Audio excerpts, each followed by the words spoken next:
بسم اللہ الرحمن الرحیم۔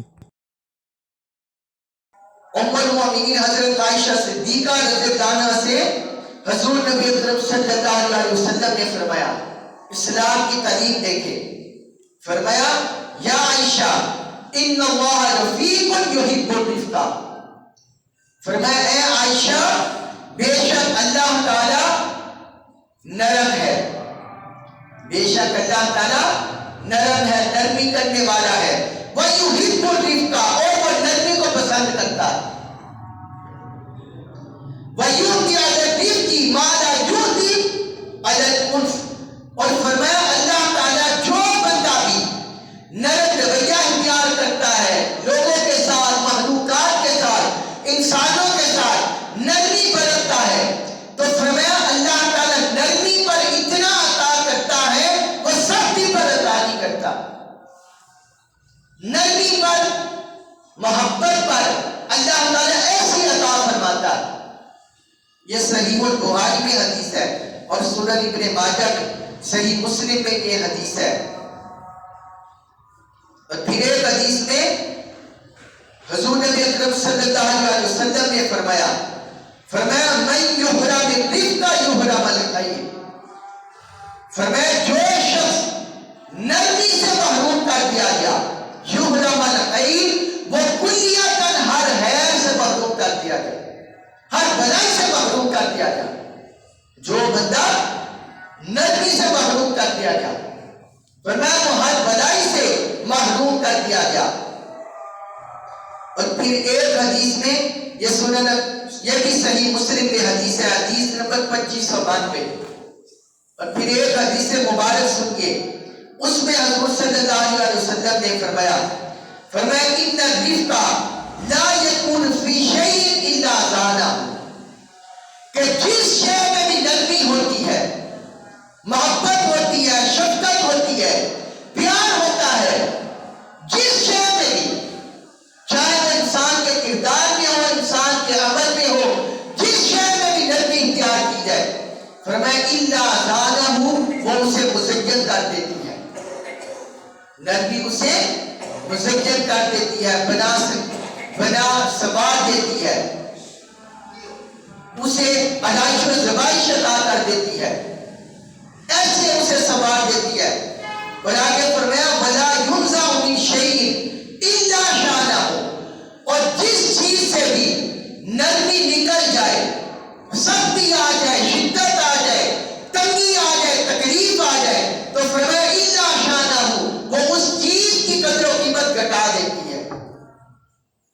نرمی سے کسی شے کے حسن میں اضافہ ہوتا ہے، اور نرمی کو چھوڑنے سے کسی شے کی قدر و قیمت گھٹ جاتی ہے، اس کا مقام گھٹ جاتا ہے۔ یہ حضور صلی اللہ علیہ وسلم نے ہمیں تعلیم دی ہے، یہ بھی صحیح مسلم میں حدیث ہے، سنن ابی داؤد میں یہ حدیث مبارک ہے، یہ آقا علیہ السلام کی ہمیں تعلیم ہے۔ حضرت ابو قتادہ رضی اللہ عنہ سے مروی ہے کہ حضور نبی اکرم صلی اللہ علیہ وسلم نے ایک مرتبہ 2 بار ارشاد فرمایا، 2 بار آپ نے یہ جملے ارشاد فرمائے، فرمایا ان خیر دینکم ایسر، ان خیر دینکم ایسر، فرمایا تمہارا دین سب سے بہتر وہ ہے، تمہارا بہترین وہ دین ہے جو سب سے زیادہ آسان ہو۔ 2 بار ارشاد فرمایا ان خیر دینکم ایسر، کہ تمہارے دین میں سب سے بہتر وہ عمل ہے جو سب سے زیادہ آسان ہو، جو سب سے زیادہ آسان ہو، جس میں لوگوں کے لیے تنگی نہ ہو، لوگوں کے لیے شدت نہ ہو، لوگوں کے لیے انتہا پسندی نہ ہو، بلکہ لوگوں کے لیے نرمی ہو اور سب سے زیادہ نرمی ہو۔ حضور نے فرمایا سب سے زیادہ نرمی، سب سے زیادہ آسانی، وہ دین سب سے زیادہ پسندیدہ ہے۔ یہ مسند احمد بن حنبل میں آقا علیہ السلام نے حدیث مبارک یہ مروی ہے حضور کی۔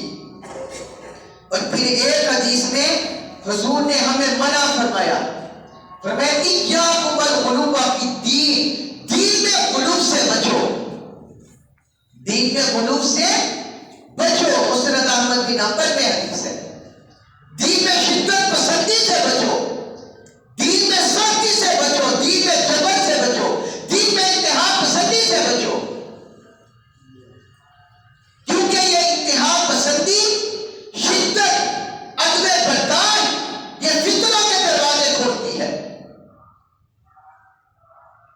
انسانی معاشرہ فتنہ گاہ بن جاتا ہے، معاشرے میں ظلم پھیلتا ہے، بدامنی پھیلتی ہے، قتل و غارت گری پھیلتی ہے۔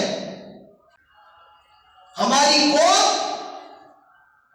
کے جو ذہن بن چکے ہیں، ہماری قوم کا جو کردار بن چکا ہے، ہماری قوم کا جو عمل بن چکا ہے، یہ انتہا پسندی کی طرف ہے، شدت پسندی کی طرف ہے، نرمی رخصت ہو گئی ہے، محبت رخصت ہو گئی ہے، رحمت رخصت ہو گئی ہے۔ اور پھر ایک حدیث میں حضور صلی اللہ علیہ وسلم نے فرمایا انما هلك من قال قبلكم بالغلو في الدين۔ یہ دیکھیں کتنی سخت وعید ہے اور کتنی سخت تنبیہ ہے جو حضور نے بیان فرمایا ہے۔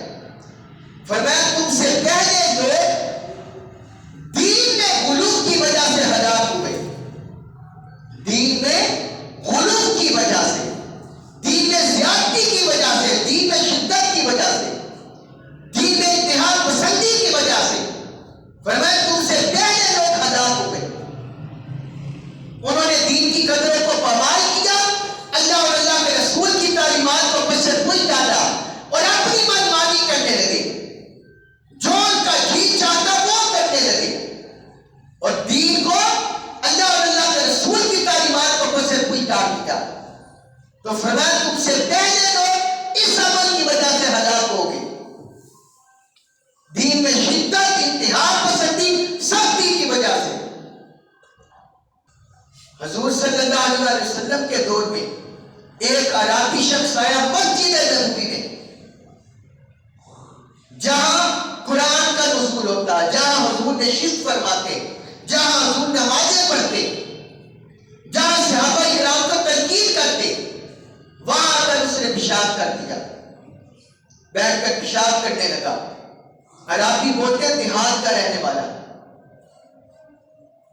صحابہ کرام اٹھے، اسے مارنے کے لیے دوڑنے لگے، حضور نے فرمایا بیٹھ جاؤ، حضور نے انہیں روک دیا، بیٹھ جاؤ یہاں۔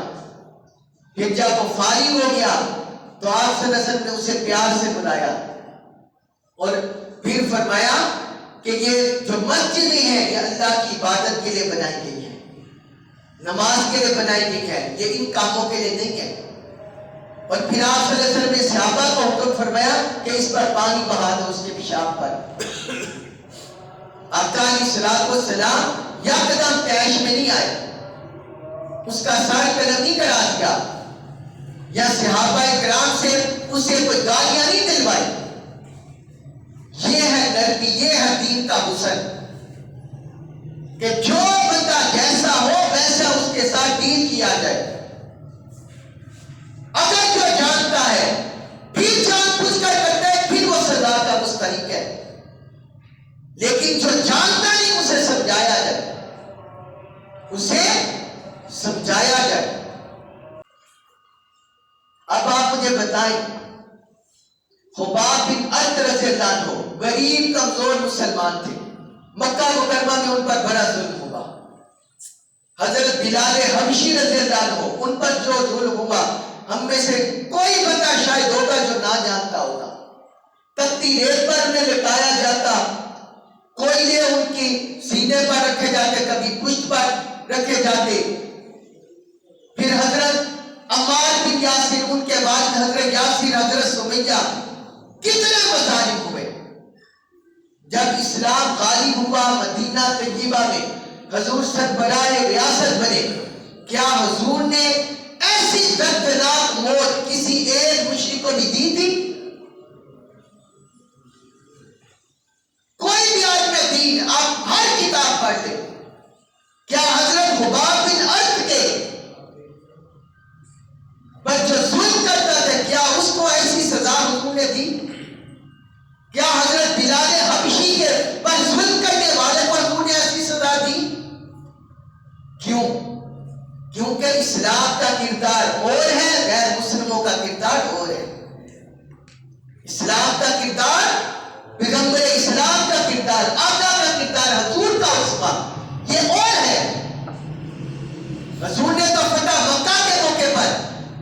صحابی نے اعلان کیا اليوم یوم الملحمہ کہ آج انتقام کا دن ہے.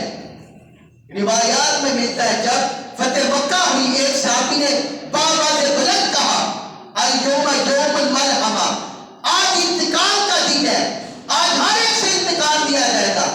حضور نے فرمایا لا لا نہیں, نا نا, دو بار فرمایا لا لا, فرمایا اليوم یوم الملحمہ, فرمایا آج انتقام کا دن نہیں, آج رحمت کا دن ہے. آج رحمت کا دن ہے. اسلام پھیلا ہے صحابہ کرام کے اثار و قربانی سے, صحابہ کرام کے جذبوں سے, صبر سے, تحمل سے, آقا علیہ الصلوۃ والسلام کے اسوہ حسنہ سے اسلام پھیلا ہے, حضور کے خلق عظیم سے اسلام پھیلا ہے. ہمیں دوبارہ آقا کے اسوہ حسنہ کی طرف لوٹنے کی ضرورت ہے. حضور کی سیرت طیبہ کو اپنی زندگیوں میں لانے کی ضرورت ہے. یہ بات یاد رکھے, جو بندہ بھی انتہا پسندی میں, شدت پسندی میں پڑے گا, خود بھی ضائع ہوگا, اپنی نسلوں کو بھی برباد کرے گا. وہ خود بھی برباد ہو جائے گا, اپنی نسلوں کو بھی برباد کرے گا. جو بھی شدت پسندی میں پڑے گا, شدت پسندی کی اسلام میں کوئی گنجائش نہیں ہے, کوئی گنجائش نہیں ہے.